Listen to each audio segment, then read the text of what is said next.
ഈ കൊറോണയ്ക്ക് ശേഷം പല ആൾക്കാരും ഹെൽത്തിലൊക്കെ ഭയങ്കര ആക്റ്റീവായിട്ട് നിൽക്കുന്ന ആൾക്കാരുണ്ട്. ചിലപ്പോൾ നമ്മുടെ നാട്ടിലൊക്കെ ജിമ്മിൽ പോയി യു എയിലൊക്കെ ജോലി കിട്ടി അവിടെ ജിമ്മിൽ പോകാനായിട്ട് ആഗ്രഹിക്കുന്ന ആൾക്കാരുമുണ്ട്. ഈ ജിം ഒരു ബിസിനസ് സാധ്യതയാണല്ലോ റിയാസ് ഭായ്, നല്ല ബിസിനസ് അല്ലേ? അപ്പോൾ ജിം ബിസിനസ് സാധ്യത, അതിൻ്റെ ലൈസൻസും അതിൻ്റെ കാര്യങ്ങളൊക്കെ എങ്ങനെ ആക്ച്വലി? ഈ ജിമ്മിന്റെ ബിസിനസ് സാധ്യത ഇപ്പൊ പ്രത്യേകിച്ച് നന്നായിട്ട് ഇപ്പോൾ ജിമ്മുകൾ വന്നുകൊണ്ടിരിക്കുന്നുണ്ട്. കറക്റ്റാണ് പറഞ്ഞത്. ഈ കൊറോണയ്ക്ക് ശേഷം ഹെൽത്ത് കോൺഷ്യസ് ആയി വന്നില്ല. പ്രത്യേകിച്ച് പണ്ട് ഈ ബ്രാൻഡഡ് ഷർട്ട് ഇടുക എന്നുള്ളതിന് പകരം ഇപ്പോൾ ന്യൂ ജനറേഷനൊക്കെ എന്താ വെച്ചാൽ ബോഡി ബ്രാൻഡ് ഫിറ്റാക്കി ബ്രാൻഡ് ഇല്ലാത്ത ഇട്ടാലും മതി എന്നുള്ള പോലെ കാലഘട്ടം മാറി.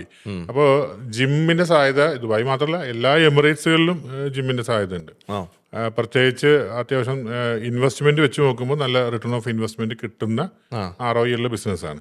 ഈ ജിമ്മ് തുടങ്ങേണ്ട ഒരു കാര്യം വളരെ സിമ്പിളാണ്. ഇപ്പൊ UAE സംബന്ധിച്ചിടത്തോളം ഇപ്പോൾ ദുബായ് എമിറേറ്റിലാണെങ്കിൽ 3 ആക്ടിവിറ്റീസ് സാധാരണ നമ്മളൊക്കെ ഇട്ട് കൊടുക്കാറുണ്ട്. ഒന്ന് ബോഡി ബിൽഡിംഗ് ക്ലബ് എന്ന് പറഞ്ഞിട്ടൊരു ആക്ടിവിറ്റി ഉണ്ട്.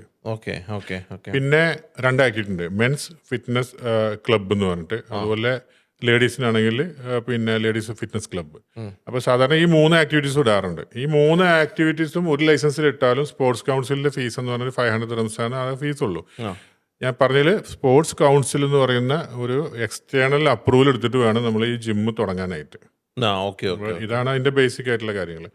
അപ്പോൾ ജിം ഒരു നല്ല ബിസിനസ്സാണ്. പിന്നെ അതുപോലെ തന്നെ മറ്റ് എമിറേറ്റുകളാണെങ്കിൽ മറ്റ് പിന്നെ ആക്ടിവിറ്റീസ് ഓരോ എമിറേറ്റിനനുസരിച്ചിട്ടുണ്ട്, ഓരോ ഡിപ്പാർട്ട്മെന്റ് ആയിട്ടുണ്ട്. അപ്പോൾ പിന്നെ അതിനകത്ത് തന്നെ നമുക്ക് കാണുന്നുണ്ട് ഇപ്പോൾ ചിലർ ഇപ്പോൾ നമുക്ക് സൂംബ, യോഗ. അപ്പോൾ യോഗക്കൊക്കെ സെപ്പറേറ്റ് ആക്ടിവിറ്റി ഉണ്ട്. യോഗ ഇപ്പോൾ ഒരു ഇന്റർനാഷണൽ ഇതായിട്ട് മാറിയല്ലോ.